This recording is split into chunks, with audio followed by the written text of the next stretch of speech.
Welcome, everybody, to the Digital Nomad Experts podcast by Commute. Today, we've got me and Marissa, and we are going to talk about the 4 ways to become a digital nomad if you have a pet. Marissa, we were thinking about this title. We've actually had quite a few people write in over time, and we weren't sure if this was a good idea for an entire podcast topic, but then we did a little research and realized 2/3 of people have pets. So maybe this one actually does make sense, and we've both have had pets, and have dealt with this before. So we do have some information that we can share with you guys that I think is going to be pretty helpful. But yeah, we've got 4 things that we're going to talk about with you. Four ways to deal with this and make it so that's not a blocker for you to become a digital nomad, because it is doable. I have a pet. I currently travel with while having a pet. Marissa's had a pet, and she's traveled as well. So this is totally doable, and we're going to explain to you how. But before that, Marissa, what's going on? How you doing? Oh, man. I am mediocre, Jeff. I am mediocre. I don't That's know a if funny I've ever response. answered that question that way, but I don't think you have. That's my answer today, because I am on the tail end of COVID. I think this is my 3rd time having COVID in all the years, but this is also at the end of like a month of bronchitis. But I think the story is I am allergic to the United States. I've been here too long, and it's time to go.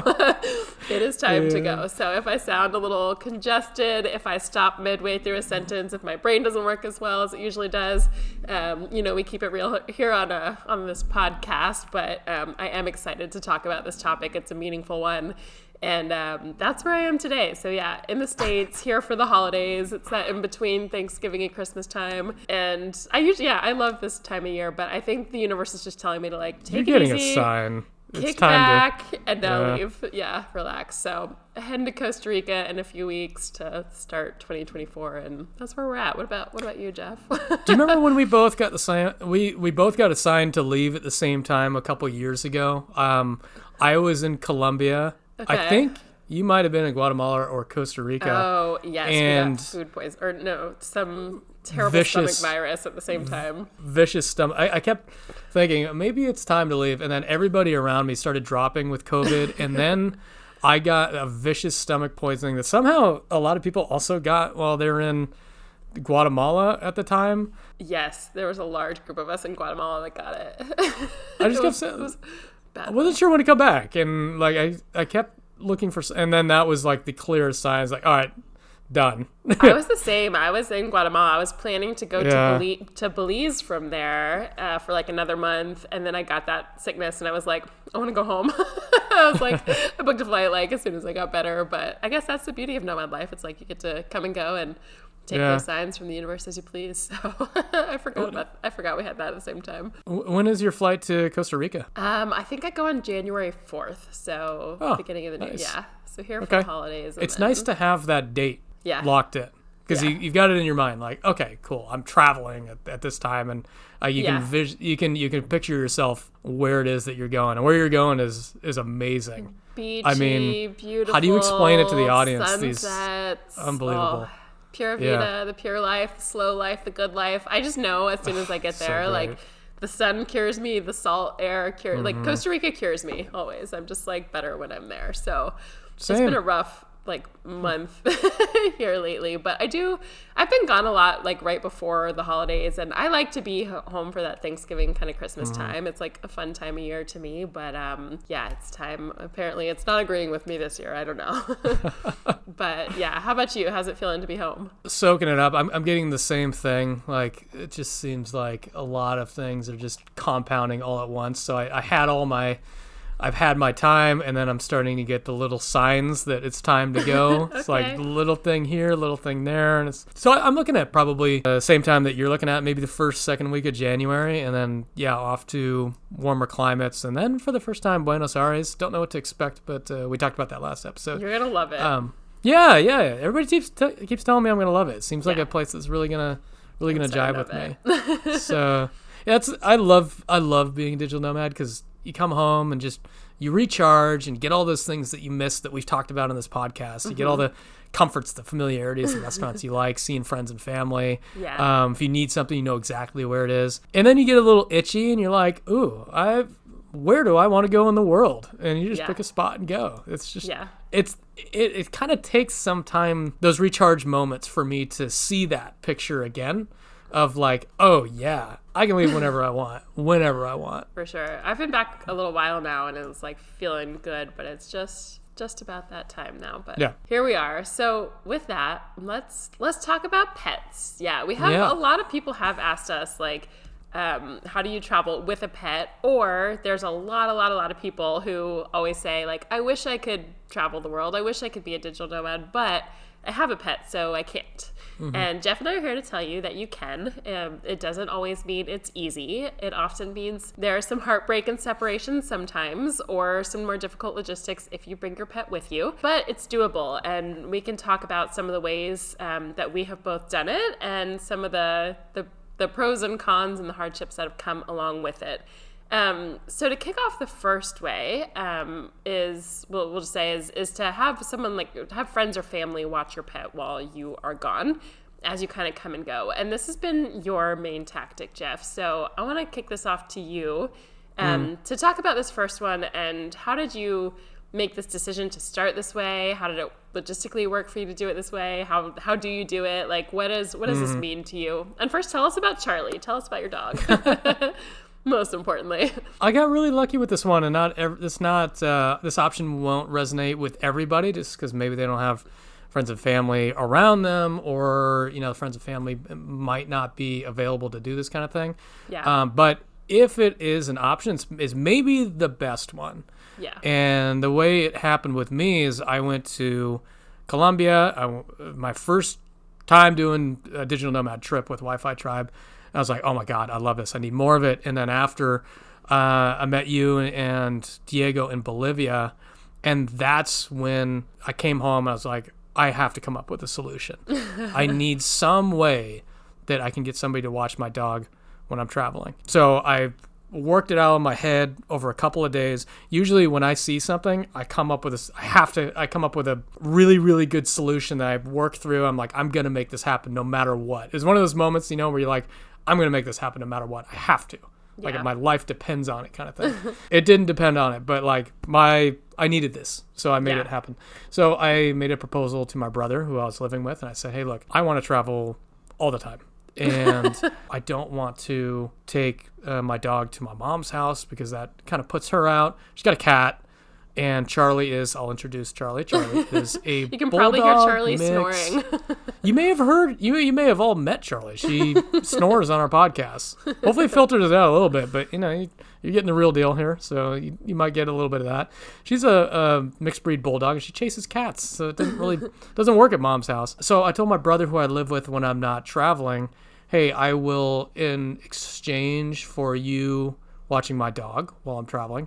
There's no real change. It's just like you feed her and walk her now kind of thing. She will sit on the couch until 2:00 in the afternoon before she moves once for the day. It's pretty easy. She's a nice dog. I will take some money off your rent in exchange for you watching my dog when I travel. And the way it works out is like I travel whenever I want, and then he just tacks on a little bit of extra for rent. Like I'll pay a little bit extra for his rent. And it's a perfect situation. There's no disruption with the dog's life. Doesn't have to change scenery, doesn't have to do anything different, gets all the same care and love. And I help my brother out, he helps me out. Yeah. So I presented that back to him in 2019 and said, is this a deal that works out for you? And he's like, yeah, absolutely. So we've been doing that ever since. My brother and his girlfriend take amazing care of my dog. Yeah, it's just, I realized that I'm really, really fortunate because a lot of people don't have an option that's that great. But for me, it worked out really, really good. And I have a lot of, you probably do too, like I can think of a lot of our digital nomad friends who have similar situations. Like our friend Rachel has had a dog that her parents have basically just adopted as their own, and she goes and stays with them and like whenever she's home and the dog is there. But there's a lot of people who either let their parents, some parents are like glad and happy, like they adopt it as if it's their own while, you're traveling, and then whenever you're back, you take it as your own. Or you have siblings or friends or someone around who sometimes, like you said, you sort of can give some money or other benefits in order for them to watch it. And sometimes people are just like really happy. They're like, I love this animal as if it's my own. Like, I'm glad to, have it while you're gone. So that is the most ideal situation. It's not possible for everyone. I did a little bit of this, but it wasn't quite possible for me, which I can talk about. But I would say, yeah, this is the number one option that we're including as our number one, because if it's an option for you, it's the most ideal. And it doesn't mean, even though, like, as you said, Charlie gets to stay in the same house, there's no real interruption except that you're not there.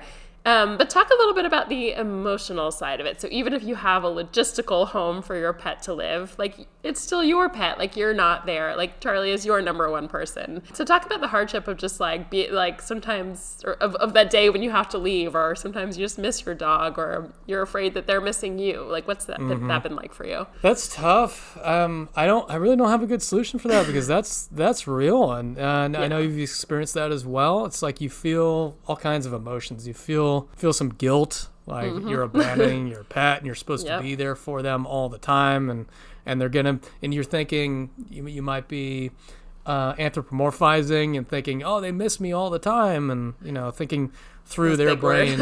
And what's that? So that was a big word. I haven't heard that word in a long time. Yeah, anthropomorphize when you attribute human characteristics on an animal and make them think like a human. Yeah. It doesn't always translate that way, but yeah, there's a lot of guilt associated, and a lot of, you miss your pet because you love your pet, and there's not a really good way around that, other than, for me, I just can't dwell on it. When I start having these feelings, I realize that she's probably not missing me. That it doesn't necessarily work that way for pets. Like, they probably do miss you, but they also, like, if you got someone caring for them, then a lot of times they're okay. They're just living their life, and they're well taken care of. And you can't dwell on that, because you're just going to make yourself sad, So I just remind myself, she's in good hands. She's being taken care of. She's got really good company. And all I'm doing is hurting myself by thinking about it. Yes, acknowledge those feelings. It's like therapy. Acknowledge those feelings that you miss your pet. That's healthy. But don't sit there and dwell on it all the time, right? That's the only way that I've been able to. Yeah, it's funny that, Jeff, as you say that, as you were like, pets don't miss us. I'm like, I'm pretty certain mine did. But also I'm imagining at least my whole Instagram feed gets fed with, like, the people coming home to, like, the lions they haven't seen in 10 years, and they, like, run and jump on them, and, like, the dogs who you haven't seen. And, this is, like, literally my entire feed. Or, like, someone hasn't seen their dog in, like, 2 years, and they come home, and it's, like, jumping on them and excited. So I do sometimes, I know sometimes we say, like, our dogs don't miss us. They're probably not thinking about us, or, like, your dog has a home with your brother, and, like, Charlie's taken care of and all of that. But I would say even sometimes, like, knowing our pets do miss us, like, there was a reason you and I both still said, like, it's still with that, it's important for us to travel. Can you talk a little bit about your decision of saying, like, this is going to be hard, I might be heartbroken some, my pet might be heartbroken some, and I need to do this because fill in the blank? Like, what was that for you? We've talked about this, or I know you've talked about this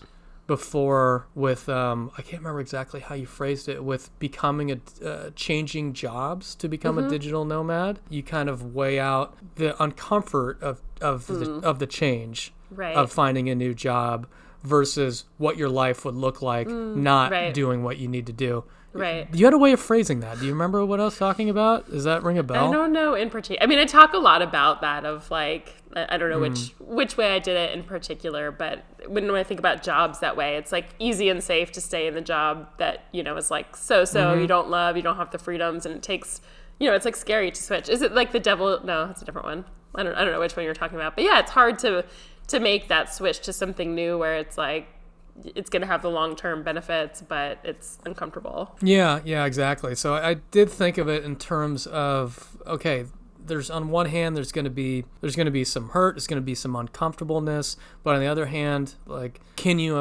I imagine my life not doing this, being a digital nomad, traveling, having the freedom, and it outweighed it, and looking at my priorities, I knew that it was something I needed both, and I needed a solution for both. Yeah. And I didn't have to just choose one or the other. Right. So I chose the one that, it's going to be some struggle. There's going to be some hurt and missing your pet, but it's going to be because this is just so important to who I am, and I think a lot of you becoming digital nomads, as you get your first experience, you're going to feel that, when you first get that taste of that freedom, just knowing I can go wherever I want next month. I could go on a beach. I could go into a city. I could explore something completely new and put myself in a strange new situation and learn. It's really, really hard to go back. And in my mind, it's like, I will do whatever it takes. Like, I'm not going to do anything super, super drastic, but I will make some sort of solution that works both ways. Yeah. And if you really, really want something, you're going to find a solution. That was like my number one thought. Like, I'm going to work through every scenario. I'm going to figure out how much it costs, all these different scenarios, and I'm going to make it work. Yeah, I love that. And I felt the same as well. It's like, I think a lot of people who have that travel bug, who have this calling to travel the world and be a digital nomad and find a way to work.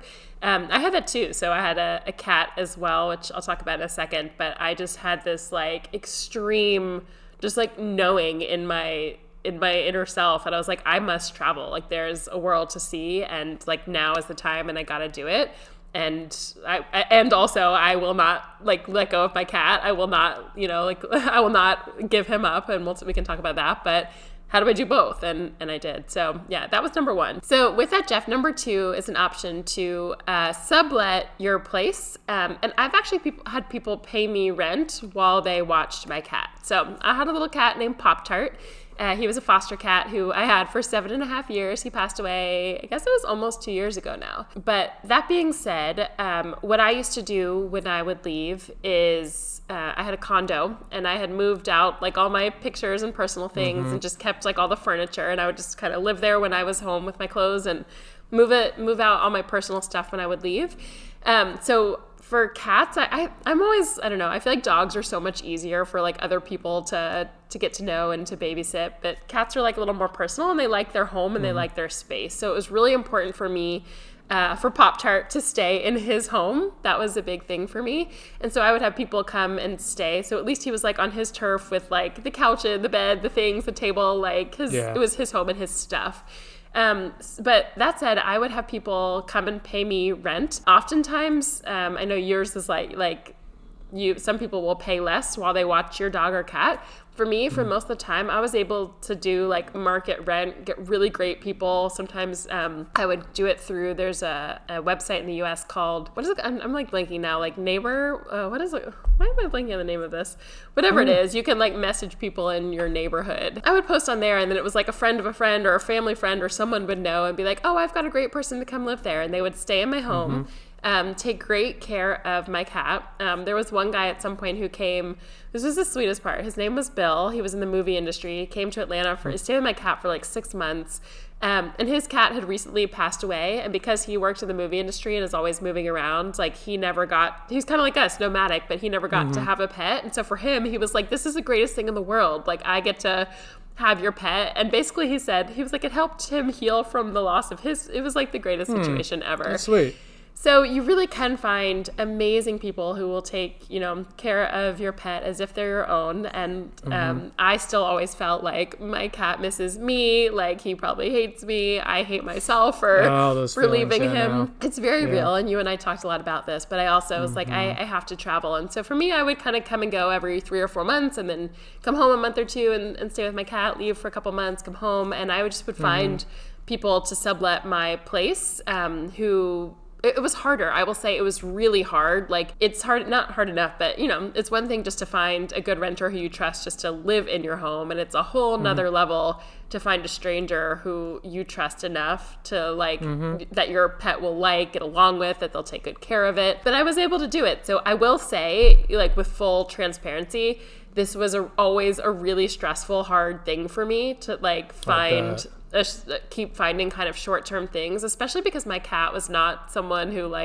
he didn't love everyone. He loved me, but it took him time to warm up to new people, and eventually he would. But sometimes I feel like if I had my parents' dog, if I just gave him to anybody, he's like, great, I got a friend, who's hanging with me now? And cats aren't always like that. So it was really emotionally hard for me. And every time, the day that I would leave him, I would just cry a lot and my heart would break. Yeah. And it was I was a disaster. Same.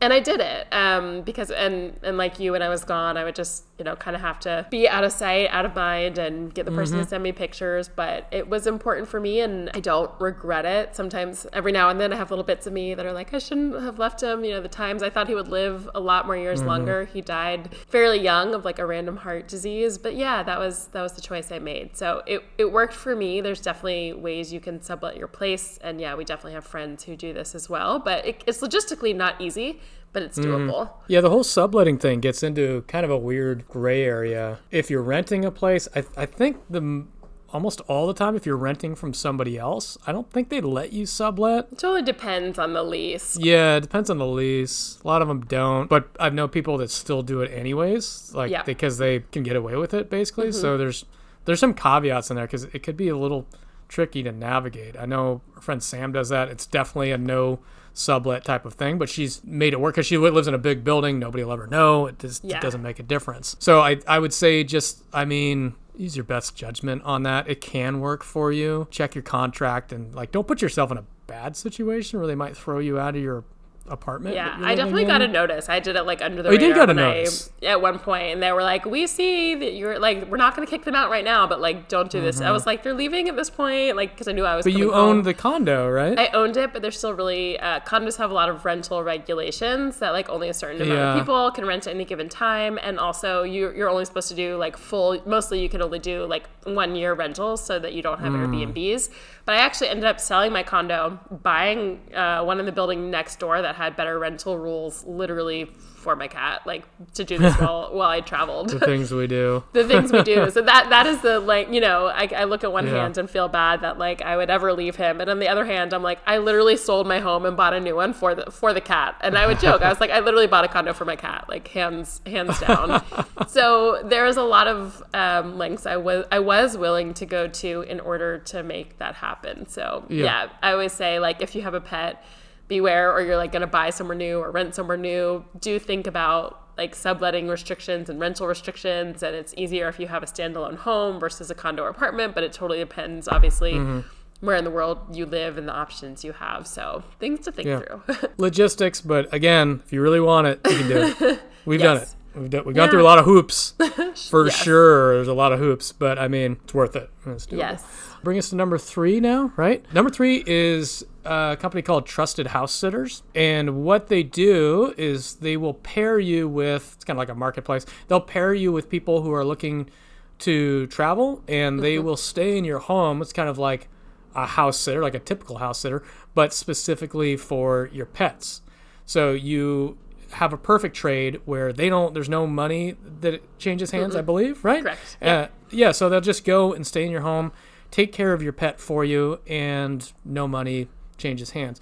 And I learned about this because one of my best friends was doing this for years throughout Europe. She wanted to travel with her partner and loved pets. So they got vetted, and I do believe they vet everybody, both. They do background checks, families. Yeah, the families and the sitters, right? They'll check into both of them, make sure that they're legit good people, and they'll come and stay in your house, watch your pet, and send you updates, and you give them whatever. It could be all kinds of pets too, and it can have all kinds of requirements. I remember I think she was watching like an iguana at one point. She was watching very old senile dogs that had health problems. It was any situation, she was able to do that, to use that. And the people had the peace of mind that they could go on vacations somewhere and somebody would be taking very good care of their pet. So I think I've never used it before, but from what I've heard, it seems like a really, really good option. I used it a lot with I would normally do this one more so because I wanted the rent from other subletters. If I didn't care as much about that, I would easily just do Trusted House Sitter. But I would do this if I was just going somewhere for a week or two at a time when I had Pop-Tart, or more of the shorter times. But you can definitely do it for months as well. So it was amazing. Basically, what you do, as you said, you say you put pictures of your pet and your home, and you say I'm gone from these days to these days. States, and people can apply.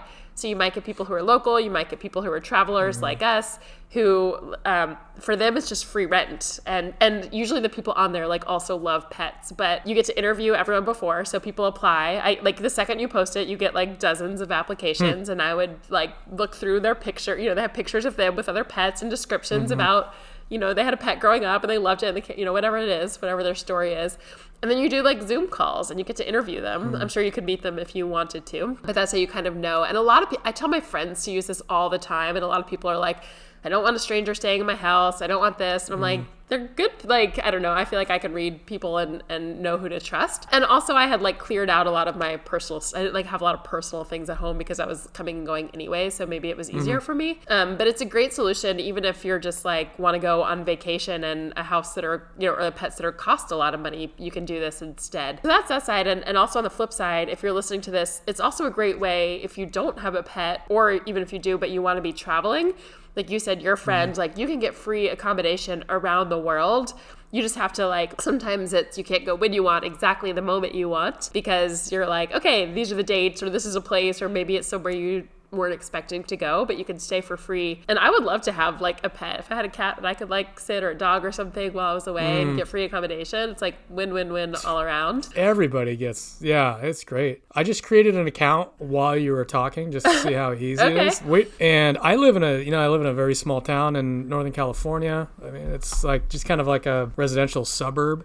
And I put dates in for 1 month from January 6th to the 6th of February, and there's 185 people that would do it all around me. Oh, wow. So like, that's awesome.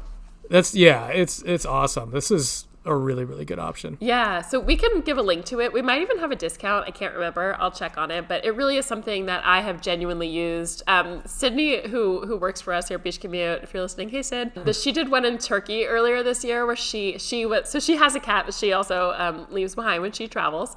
And she did a house sit, or like a trusted house sit on a farm in Turkey, and was watching like a horse and like all of these random animals. We'll have to get her on here at some point to tell her story. But anyway, so this one kind of works both ways. But if you're looking for someone to stay in your house with your pet, it's a great way just to find people who are looking for a home to stay with pets for free. Or if you're wanting to use this as a way to get free accommodation around the world, and you like pets and want, you know, like animals, you can do that as well. So this one's kind of cool. That works both ways. So before we hop to number 4, Jeff, if you are listening, if you've gotten any value out of this particular podcast or any of our other episodes, if you could leave a quick review, any of those 5 stars, thumbs up, subscribes, really, really help us. It helps our podcast grow and more people to find us. We actually had someone who wrote in the other day who said, I literally chose your podcast because I saw the name and all, but it had great reviews and it had a lot of them. So it really does help more people find it. And we thank you for that. So yeah. Number 4 is Rover.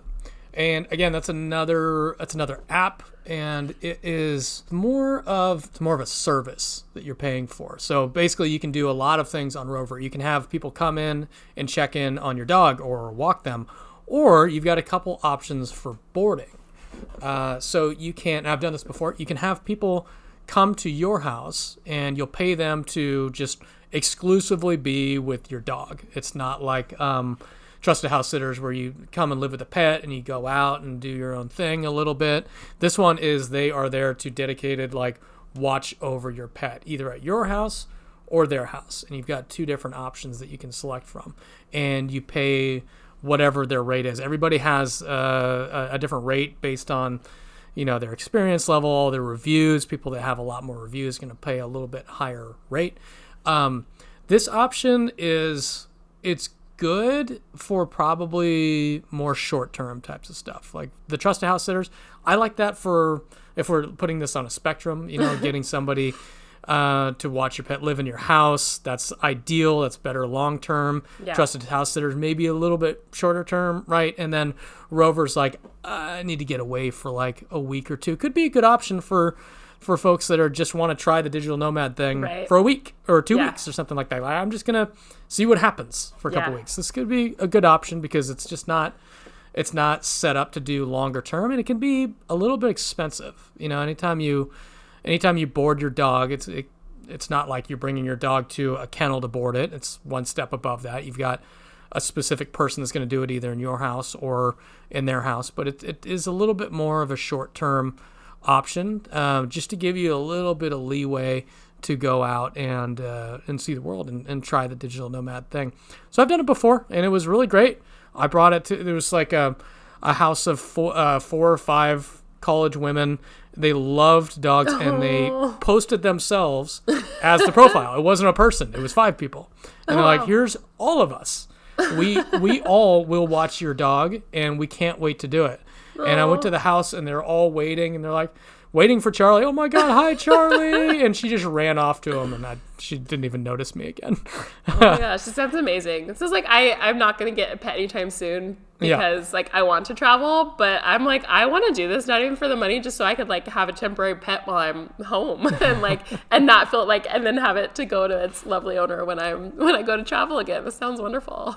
Yeah, exactly. So it was so welcoming. They were so sweet. I also used it for regular dog walking back when I was going into the office in the ancient times, which I will never, none of us are ever going back to, but it was necessary.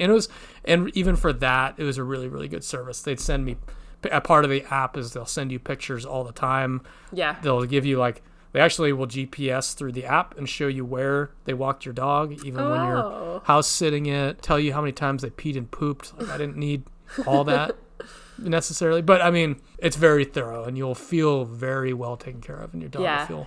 I didn't know they had all of those boarding services like in other homes that you could do for nomad life, but I think Rover was like just starting out back when I lived in California when I got Pop-Tart, and we used to use Rover for someone, like if we would go like on a weekend away in California, like someone would come and just so he could like see a human and check on them and like make sure he was okay, and they would send pictures. So it's it's like, this is kind of like the pecking order of like down the list of this. Although number 5, let's move to this one. I would say this one would be number 1 if it's feasible for you. Yeah, if you can manage it, right? Yeah, but it's number 5 because it just is logistically a little bit difficult. But one of the cool options is bring your pet with you.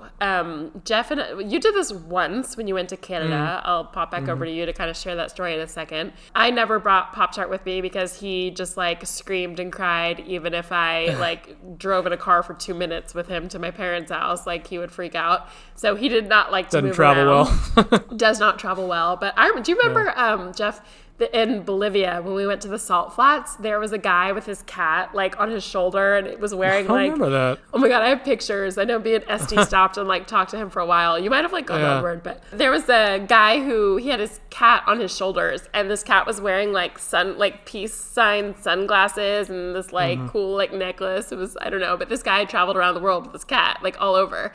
So anyway, this is possible. I have been, I remember I was on a plane once from Atlanta to Costa Rica, and this woman, I didn't even know that, like, we were getting off the plane, and she just like slung a bag over her shoulder with her cat. And I was like, this cat has been on a plane the whole time. So there are animals that travel well, that travel easily. Yeah. But there are a lot of logistical difficulty, even if your cat or dog or pet or iguana, whatever you do have, does travel well. There's a lot of, what do you call it? Just like, it's logistical hurdles that you have to go through of getting paperwork. Not all countries will let you in with a pet. Like, you really have to make sure that you can get their paperwork. I don't know if they need like what it is specifically, but you have to get permission often like from a country to bring it in. There's countries like Bali that are really weirdly strict because it's an island and they don't want diseases. Oh, Hawaii does that too. They will quarantine for 6 months regardless of. Yeah. And same, I think Bali, you either like can't bring, I think you can bring a pet in, but you can't leave with a pet, or there's something weird. I can't remember exactly. But so definitely be mindful and do your research. It's one of those that there's not a blanket statement. Like, you need to do your research like wherever you want to go. But there's also people, I have some nomad friends who have like road tripped around, like lived in a van throughout Europe and traveled like all throughout Europe with their cats in a van. Like, there are ways. There's people who do it, and, you know, maybe you just want to be a nomad within your country and drive around or whatever that might be. So it's possible to bring your pet with you. I have some friends who travel with 2 dogs, and they've been to Lisbon, to Mexico, back to the States. Like, they've gone all over to Barcelona. But it's just, there's a lot of just more difficulties. You have to make sure with Airbnbs you stay at that pets are allowed. So you can do it. To me, that would be like if I could have brought Pop-Tart everywhere really easily, like that would have been ideal. A dream. But it's hard. So again, do your research. There are ways to do it. It might be more limited in a place. You might want to stay a little longer if you have a cat that, wants to get adjusted to a place, something like that. But what was your experience like when you went to Canada with Charlie? The situation is going to be different for every place that you go to and every airline that you're traveling on. My major logistical challenge was the airline. How do I get my dog onto the plane? So just kind of a general thing is check what the airline rules are for traveling with a pet. Usually they're going to fall in the area of like if you want to bring in the cabin or if you want to put them down below in the belly with luggage. And typically there's a weight limit. If your cat or your dog is under a certain weight limit and can fit in a certain size container, usually the size of a carry-on, I think, if I'm not mistaken. Basically, they want it to be able to fit underneath the seat is kind of the gist of it. It's okay, and you can bring it in the cabin. But if you're over a certain size, you have to put them in the belly of the plane. And that's when you start getting big worries, right? Yeah. Because you're going to read a lot of like sad stories of animals not surviving in the belly of the plane.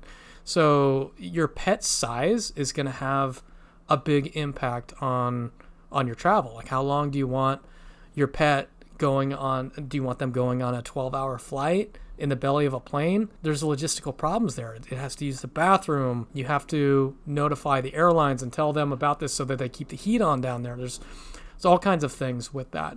So there was another option that I went with is that you can get your dog certified as an emotional support animal, and no matter what size, you can bring them in the plane. But there's another hurdle with that. Now people abuse that and they started bringing like miniature ponies and peacocks and spiders on the plane with them. So almost all airlines except for, from what I found, Copa Airlines, which does a lot of travel between the United States and Latin America. So Copa to like Mexico, Costa Rica, Colombia.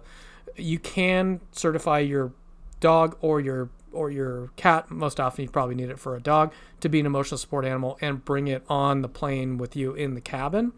But a lot of times you're going to be restricted to, if it's a larger pet, putting him in the belly. And there's a lot of anxiety around that and a lot of problems with like long flights and putting your pet in those kind of situations.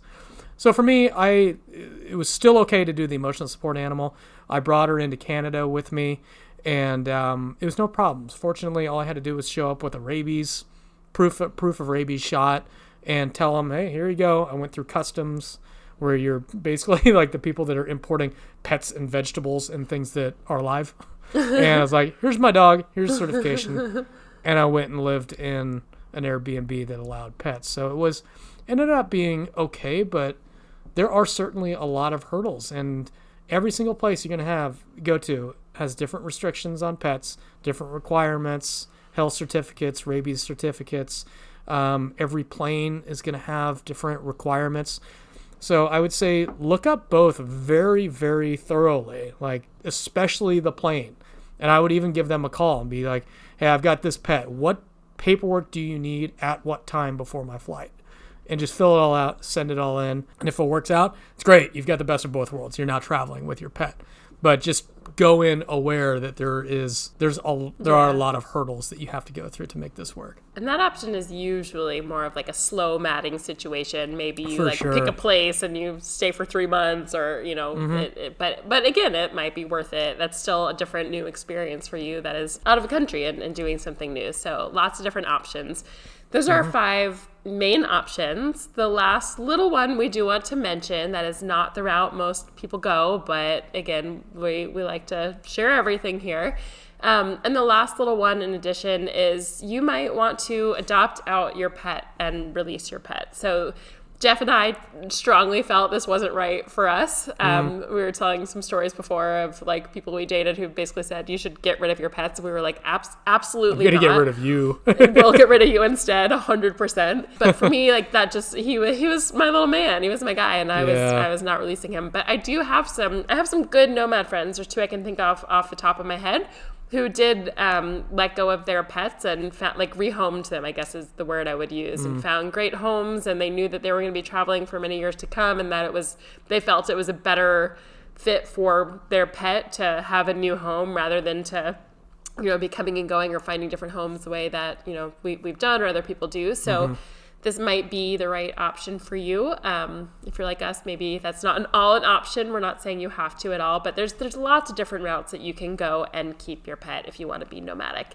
So anything else, Jeff? Any last words of wisdom before we close out this episode of all the ways that you can be a nomad and have a pet? Yeah, for me, the most helpful thing was coming up with one of these temporary solutions and trying this out and just seeing if this is something, if it is something that you want to pursue, that is becoming a digital nomad, and it probably will be, you will probably become obsessive about figuring out how to make this work for you. Yeah. So to get to that stage, just do, and we've recommended this before anyways, just do a trial run of being a digital nomad.